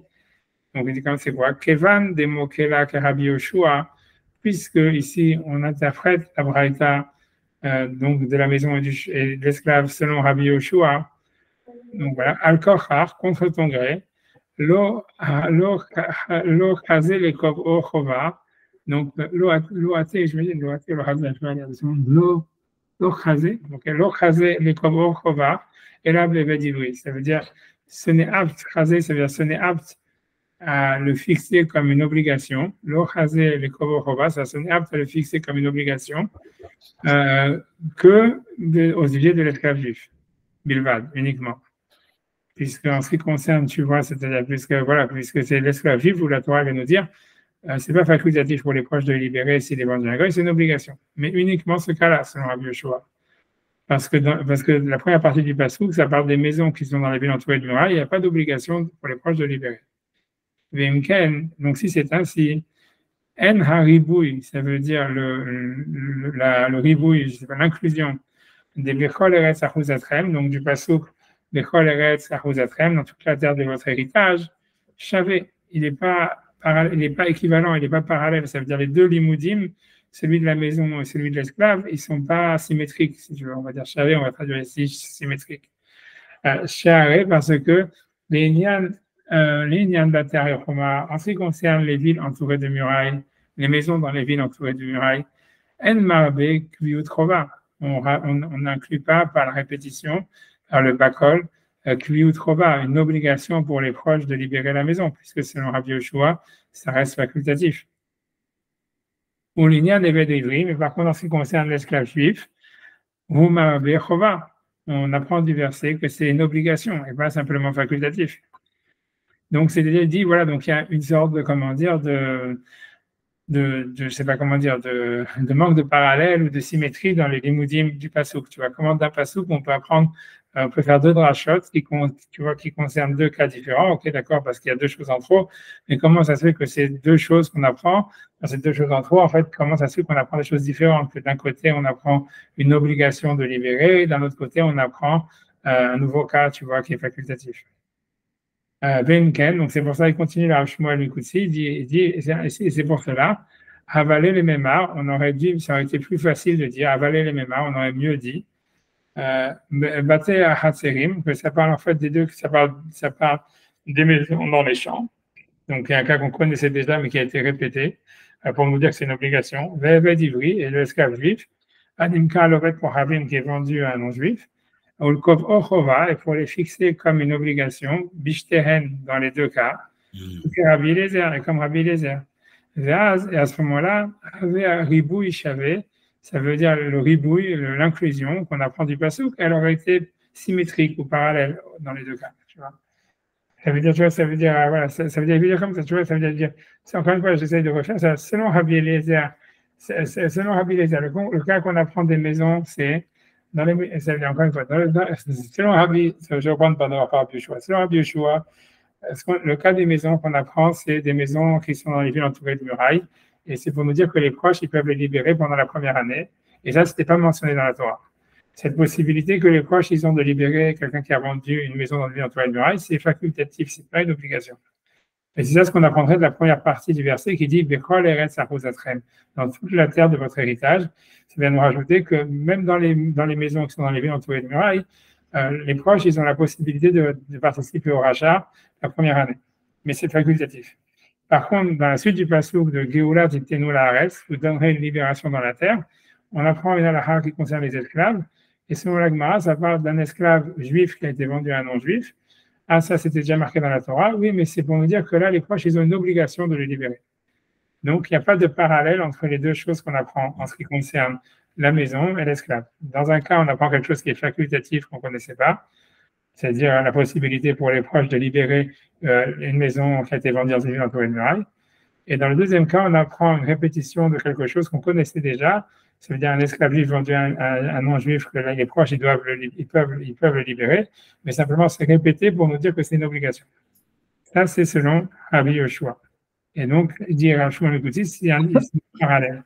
Par contre, tu vois, selon Rabbi Eliezer, en fait, il y a un parallèle entre les deux limoudim, c'est-à-dire que, puisque le verset, la première partie du verset qui dit « Dans toute la terre, vous donnerez une libération », c'est quelque chose qu'on connaît déjà. Ça veut dire, ça parle des maisons qui sont dans les champs.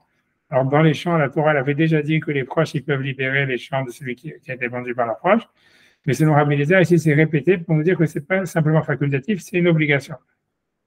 Donc ça, c'est la partie qui concerne les maisons. Tu vois, c'est pour nous apprendre de façon qui répète une halakha qu'on connaissait déjà, qu'une maison qui est vendue dans un champ, les proches, ils peuvent le libérer. Et ça nous apprend que ce n'est pas facultatif, c'est une obligation. Ensuite, le cas de l'esclave, dans la deuxième partie du passou qui est Geoulat Tiktenu Laaretz, ça nous apprend, ça part de la libération de l'esclave. Et là, on est là dans le même topo. Ça part d'un esclave qui a été vendu à un non-juif, et c'est pour nous dire que les proches, ils peuvent le libérer. Et on savait déjà, oui, mais c'est répété pour dire que c'est une obligation. Donc, selon Rabbi Eliezer, il y a un parallèle entre les drachot qu'on fait de ce pasouk, de Bechol et Rezachazatrem, en ce qui concerne la maison et les esclaves. D'accord? Par contre, selon Rabbi Yoshua, il y a une dissymétrie. Et ça, c'est ce que Shmuel Yekouti, il remarque. Maintenant, lui, il dit, donc c'est pour ça que lui, il s'interroge, et lui, il a raison que déjà, il faut enlever le hafilou. Peut-être que Shmuel Yekouti, il n'avait pas le hafilou, tu vois. Mais ça veut dire, en tous les cas, même s'il y a le hafilou, ça veut dire, ce qui veut dire, tu vois, ça veut dire l'idée, c'est pour ça qu'il dit, pourquoi est-ce que la Gemara, en fait, elle semble interpréter la Braïta selon Rabbi Yoshua, pour nous dire, en disant, voilà, que même selon Rabbi Yoshua, qui pense qu'il n'y a pas d'obligation pour les proches de libérer le champ de leur ami, ici, il y aura une obligation de libérer l'esclave juif s'il est vendu à un goy. Voilà, mais si on explique la Braïta comme Rabbi Yoshua, on a une dissymétrie entre les deux limoudim de la Braïta.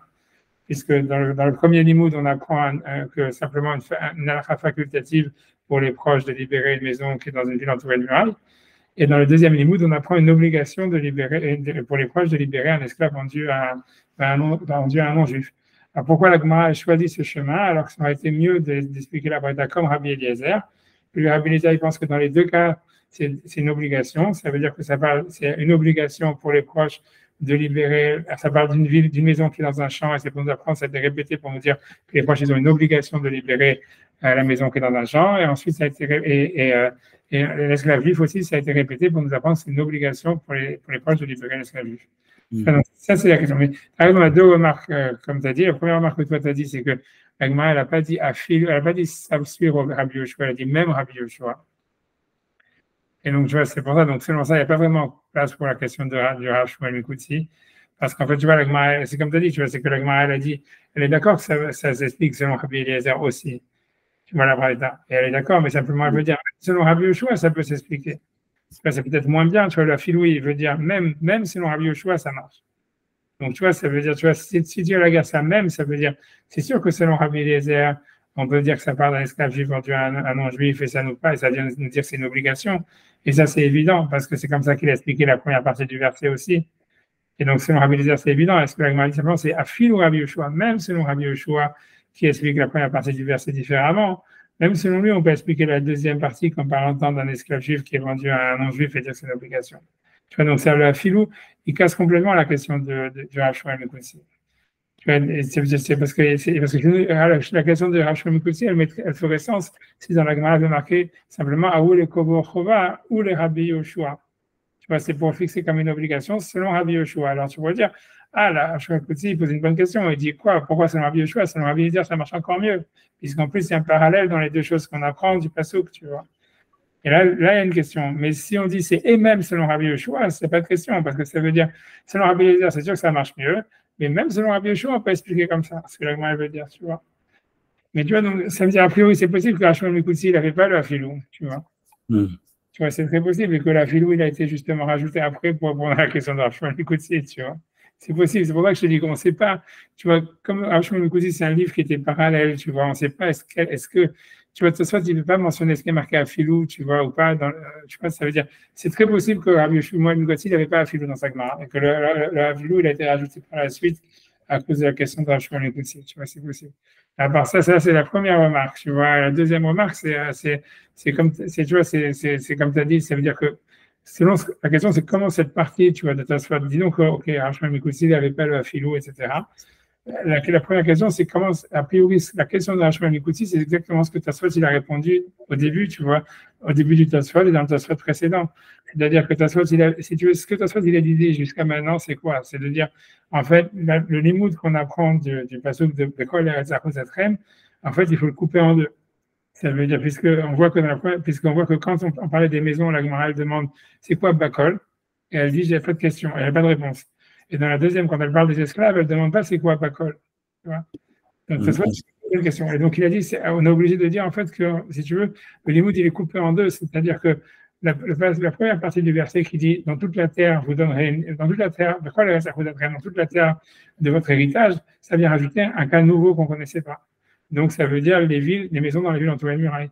Ensuite, tu vois, Géoula Tidinoular, c'est un impératif et c'est une autre rachat qui vient nous dire, et dans le cas d'un esclave, il y a un impératif de le libérer. Tu vois. C'est ce que Tosfot il a dit juste avant. Tu vois. C'est pour ça qu'il a dit que la Gemara n'avait pas demandé c'est quoi le Bakol et tout ça dans la deuxième partie, tu vois, dans la deuxième partie de la Gemara.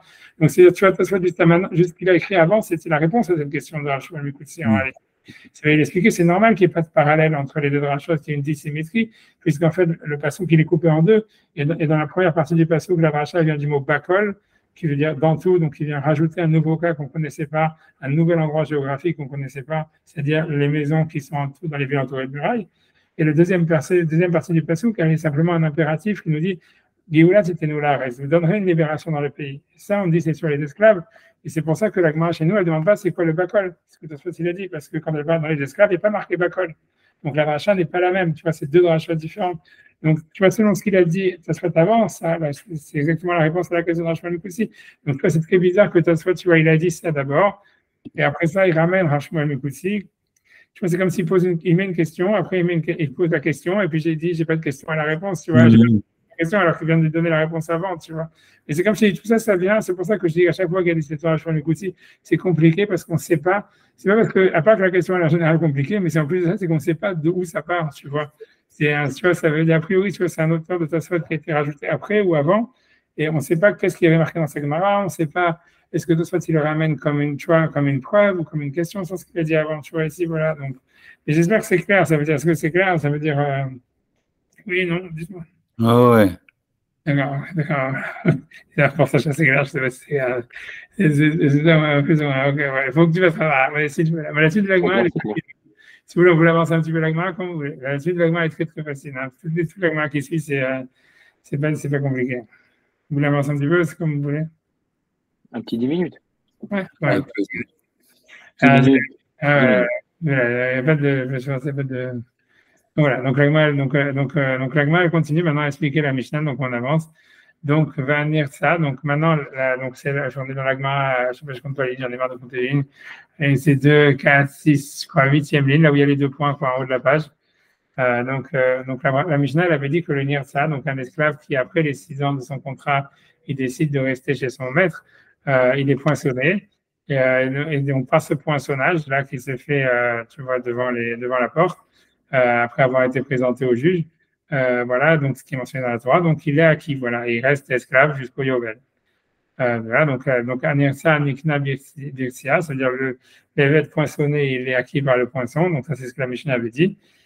Elle dit simplement un pasouk, dictive, Veratsa Adona Betosno Bamartsea. Vas-y le pasouk, tu vois, son maître, il lui poinçonnera l'oreille avec un poinçon, et va vado Leolam, et il le servira pour toujours, ça veut dire jusqu'au Yovel.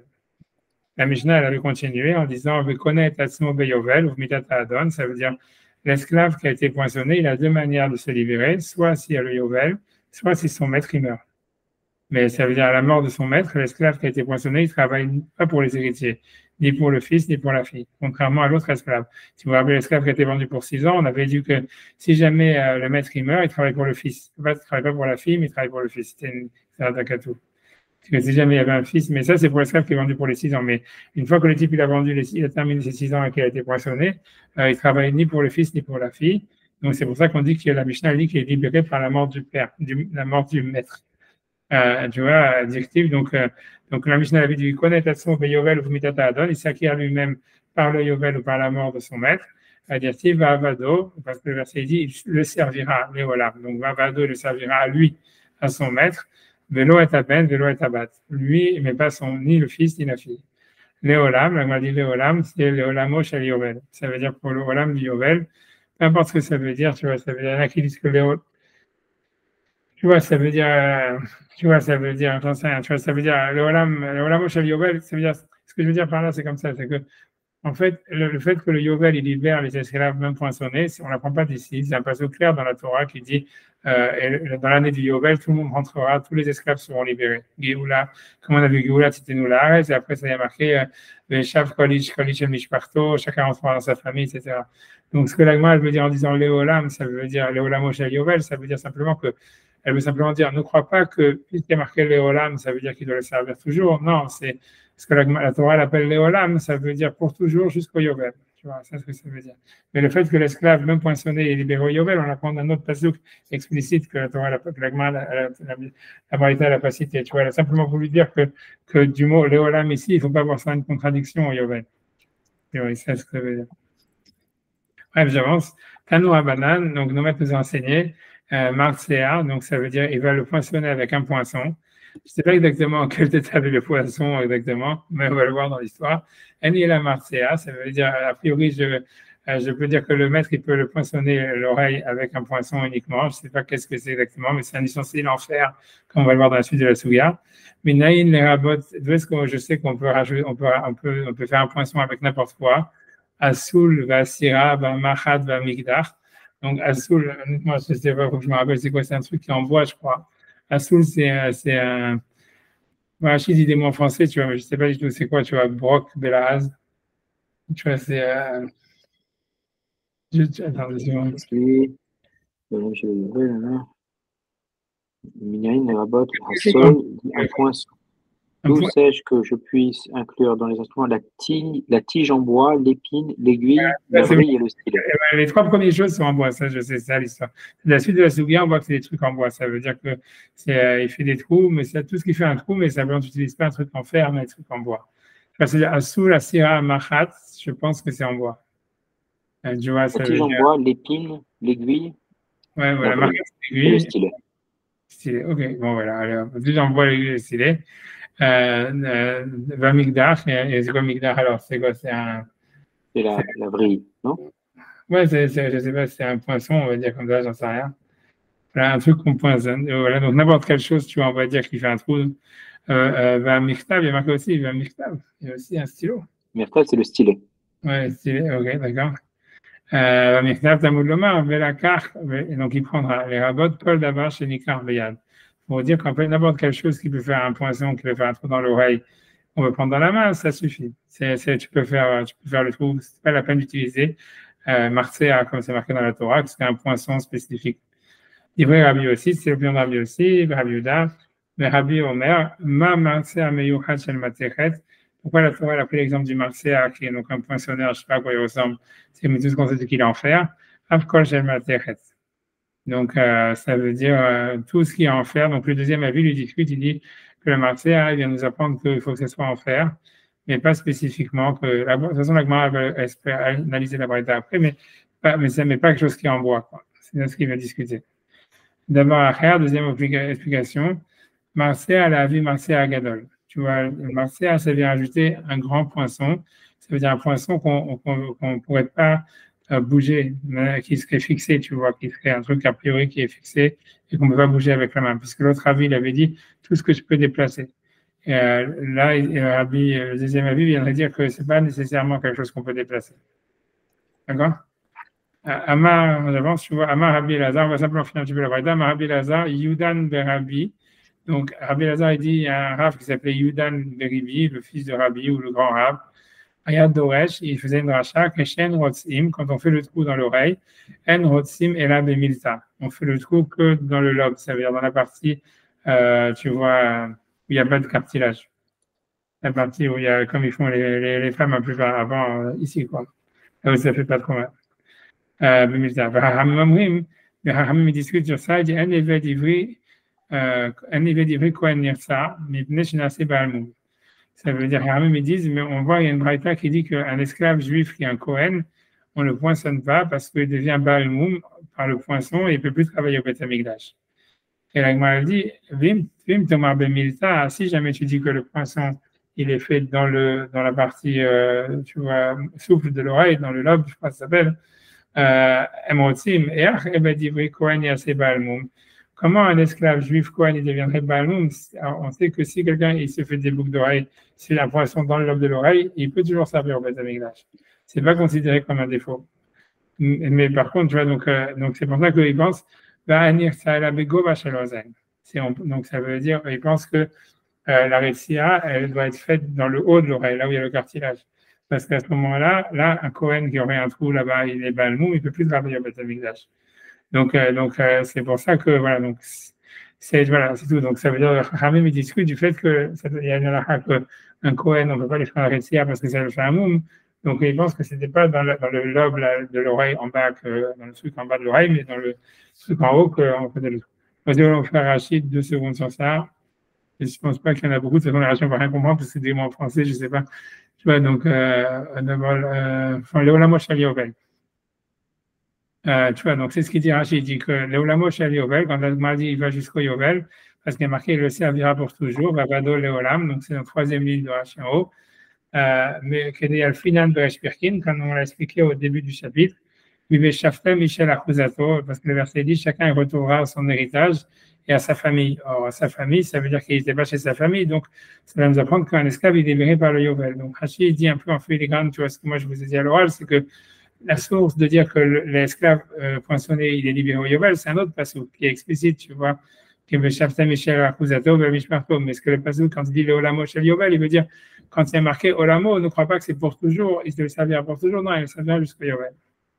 Ensuite, tu vois, il dit Soul, donc Brock, Belahaj, je ne sais pas si Brock, Four, je ne sais pas. En tout cas, c'est un truc qui est en bois, c'est ce qu'il faut se rappeler. Syrah, je pense, je ne suis même pas sûr, parce qu'en fait, il suffit qu'il y en a un qui soit en bois pour expliquer la marque locale. Syrah, c'est Kotz, donc c'est une épingle, une épine. Magder, Traide, je ne sais pas c'est quoi tout ça. Miktav, Graifa, ça c'est comme griffe, tu vois, qu'on appelle griffonné, ou c'est le stylographe. Tu vois, chez Hokekin de Pin KCM, voilà, qui gravaient dans leur cahier. Marcea Gadol, donc pour inclure même un grand poinçon, donc on ne peut pas déplacer. Les Kamem Faish Maigmara, la Gemara va expliquer d'où est-ce qu'on apprendrait ça, puisque dans le patou qui est marqué, il prendra dans sa main le poinçon.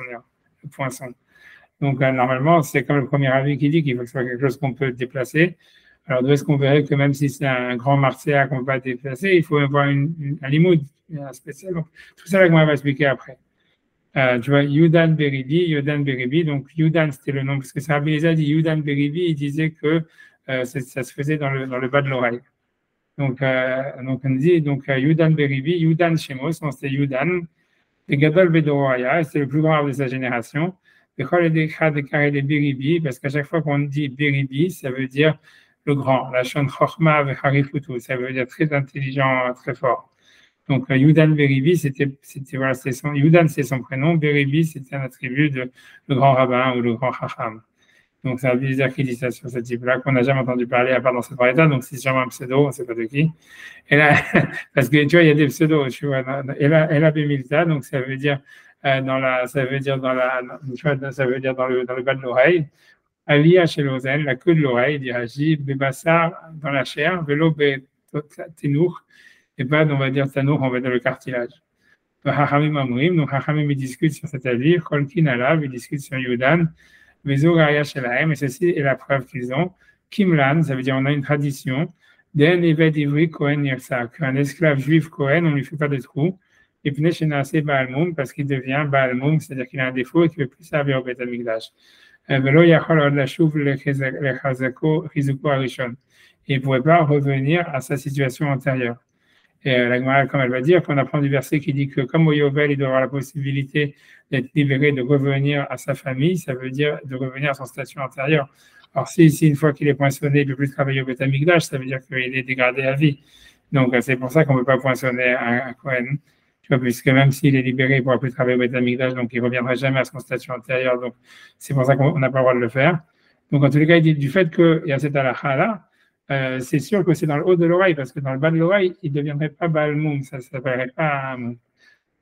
Ok, Ve'ahuna, c'est Balmoum, ça veut dire comment est-ce qu'il peut devenir un Balmoum. Ve'atena, n'est-ce pas qu'il est marqué dans une Mishnah clairement. Gabi Moumin, en ce qui concerne les défauts, là-bas ça parle d'un défaut dans un animal, pour un korban, mais il y a la fois des défauts dans les animaux, surtout pour le Bechor, pour le premier-né, tout ça, ils sont les mêmes à la fois que pour le Kohen qui savent au Beth Amikdash.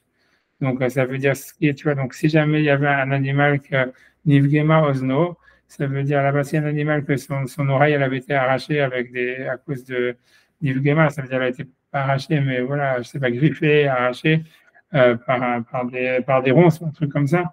Minasatum, donc il devient Balmoum si c'est dans la partie Sarkous, pardon, Minasarkous, c'est là où il y a le cartilage. Minaor, mais pas dans la partie qui est simplement de la chair qui pend. Je crois que ça, si ça s'abîmait par une ronce ou n'importe quoi, il est toujours caché pour être un korban. Donc, ça veut dire que même pour un Kohen, ça ne serait pas considéré comme un défaut. Donc, voilà. Donc, eux, ils pensent que c'était en haut de la. Donc, c'est une preuve pour eux que le poinçonnage de l'esclave, se faisait en haut de l'oreille. Oui, je pense à. Ah non, je pense que je me dis après qu'il y avait le Tosfot d'après, en fait, il est sur la Souga d'avant, mais bon, c'est pas grave, on le fera la prochaine fois. Voilà. Ok, tu vas nous le faire la prochaine fois. Ouais. Quand tu vas nous le faire comme ça, à capella. J'aurais dit ça. Ok. Je suis sûr que ça c'est plus ou moins clair. C'était pas comme ça. C'était un peu difficile. Merci. C'est pas difficile. Merci. Alors cette semaine, on étudie comme on étudie. Qu'est-ce qu'on avait fait? On avait fait jeudi, quelque chose comme ça. Ouais, c'est bon, là, j'avais pas le cours à level 1 après, là, d'or. C'est là, qu'est-ce qu'ils en ont pensé de ce cours-là? Ah, jeudi, moi, j'ai un truc. T'as un truc jeudi? Ouais. Et on peut. Alors, quand est-ce que ce serait bien? Demain, non, mais ça va faire trop court pour vous, Ben. Non, moi, je dois donner le cours lundi. La première version, je dois la donner lundi à 1h de l'après-midi. Ouais. Et toi, Sacha, quel jour dans la semaine t'arrange le plus? Je peux. L'après-midi, qu'est-ce que c'est ça? Après, c'était le cours cette semaine. Mardi, c'était bien. Je ne sais plus quand on a fait cette semaine. On a fait mardi, non? La semaine dernière, on a fait jeudi. On a fait jeudi. Mais mardi, je pense que mardi, ça devait marcher pour moi. Mardi, ça peut marcher. Je me rends compte que j'ai dit mardi. Vous voulez, moi jeudi, ça me va. Ah non, jeudi, il y a Ben qui a son. Jeudi, c'est compliqué. Alors, quand vous voulez, cette semaine. Moi, ce que je peux pas, c'est lundi. Et je pense. Lundi, c'est sûr que je peux pas parce que tu vois là. Alors. C'est mardi. Mardi, moi, de mon côté, mardi, ça devrait être bon. Ok, très bien. Mardi. À quelle heure? Jamais. vers 6 heures comme maintenant. Ouais, vers le 9h. Est-ce que c'est bien Ouais, pour vous? c'est ça. Moi, c'est super. Moi, c'est bien, ouais. Moi, Très bien. c'est super. Regarde, on fait 7 heures comme on a fait aujourd'hui, c'est spécial. Ouais, c'est bien. 6 heures, moi, 6 heures, ça me va. 7 heures, ça me va. Tout me On va. fait 7 heures pour faire Mincha vite, c'est pour ça, c'est ça l'histoire. Quelle heure que Alors, on vous. préfère 7 heures. Ouais. 7 heures chez Très moi. bien. D'accord, c'était, ouais, ça fait 7 heures pour moi, ça fait 8 heures pour Valentin. Ah, je dis n'importe quoi. J'ai dentiste. Excusez-moi. J'ai dentiste de 6 heures à 7h30. Donc, 7h30, ça, donc c'est. ça, c'est fou. Tu peux pas faire de 8 Ah, heures. c'est foutu. Je suis désolé. C'est foutu. Mardi, ça fait un mois et demi que j'ai pris le rendez-vous. Donc, je sais pas. Dites-moi, je sais pas. Ouais, Mercredi, vous pouvez. Mercredi, qu'est-ce que j'ai peur de dire mercredi, après je sais que j'ai toujours quelque chose mercredi. Attends 10 secondes. À quelle heure mercredi? Non, parce que je suis tellement décalé maintenant dans les heures, tu vois, entre la France et le machin, que je sais que mercredi j'ai plein de cours, mais en fait, ça pourrait passer, en fait. Je me dis, attends, qu'est-ce que j'ai? Mais si vous voulez plus tard, mardi, je peux. Ça peut passer, ça peut passer, je te dis, ça peut passer. Parce que si on fait mercredi à 7 heures, mercredi à 7 heures, même plus tôt, un peu plus tôt peut-être, c'est mieux, parce que je sais que pas pour autant quand c'est 9h30. Ouais. C'est vrai, non, 7 heures pour moi, ça devrait passer. 7 heures, ça devrait passer. 7 heures, ça devrait passer. Ça devrait passer. Ouais. J'espère ne pas me planter, mais je pense que c'est bon. Je pense que Ça irait, Valentin, 7 heures? Ça fait un 8 heures pour toi, Valentin. Je crois que c'est bon. Ce qui est aussi possible, c'est jeudi, mais un peu plus tard. Ah, si on peut faire jeudi, mais un peu plus tard. Jeudi plus tard aussi, c'est bon pour moi. Parce que moi, j'ai pas de cours, j'ai plus le compte en valeur. J'ai une expérience unique. Hein. J'ai une projection sur Manitou jeudi soir. J'ai déjà pris la place de Sylvain. Ok, alors regarde ce qu'on avait dit. Mais après, je suis disponible. Ah, d'accord, c'est à quelle heure? Mais ça doit finir super tard. Hein. Comment? Non, je crois que ça finira à 8h30, un truc comme ça. Ok, d'accord. Alors, ok, on peut faire ça. 8h30 chez moi, ça va finir à 7h30, peut-être un truc comme ça. Ah, ok, ouais, c'est bien, ouais. Ça veut dire, ouais, pour moi, ça va. Moi, ouais, ça, c'est jeudi, tu dis? Ouais. Ouais, moi, ça va. Mais je peux après, ouais, je vais rien faire en particulier après. Non, c'est bon, alors bien, on fait ça. C'est comme la semaine dernière. C'est comme la semaine dernière. Ça te va? Jeudi? Jeudi, à quelle heure? Vers 9h, vers 21h, c'est-à-dire vers 14h chez toi, quelque chose comme ça. 14h, alors on est 14h, hop, j'ai cherché, hop, 2, hop, 13.